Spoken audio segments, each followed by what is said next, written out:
This is the VOA Special English Economics Report. Air traffic over much of Europe came to a halt for 6 days in April because of the huge cloud of ash from a volcano in Iceland. The economic costs added up as airlines flew everyone to where they were trying to go. At its worst, the crisis affected nearly a third of world air travel. About 100,000 flights were canceled or delayed.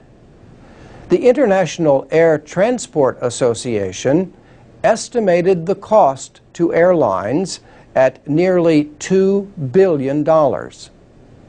But that does not include costs like the tons of flowers that growers in Kenya and Israel had to destroy, or all the fruits and vegetables that could also not be flown to Europe. Other businesses that depend on air travel, including hotels and vacation places, also suffered. The crisis affected airports from Washington to Pakistan. The crisis came just as Europe is trying to recover from its worst recession in generations. Greece, a popular travel place, continues to face a debt crisis that has sharply raised its borrowing costs. The United States halted air travel for 3 days after the terrorist attacks in 2001.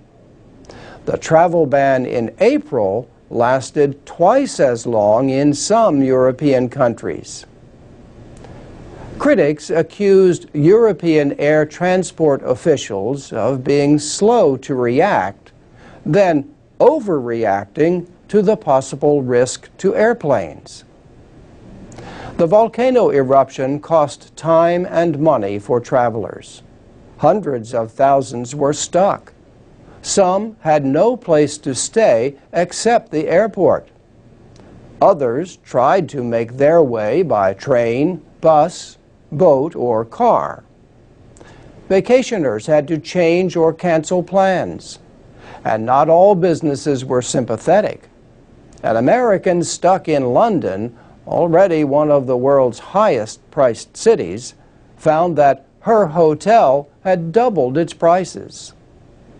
Some embassies offered emergency loans to their citizens. Passengers delayed on European airlines may be able to get back at least some of the money they had to spend. The crisis brought new attention to the billion-dollar market for travel insurance.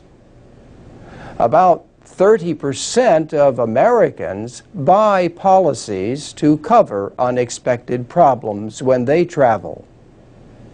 Some credit cards offer a form of insurance and could also face claims.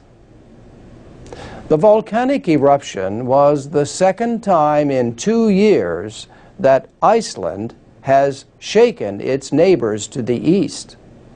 The first time was the near collapse of Iceland's banks and currency during the world financial crisis.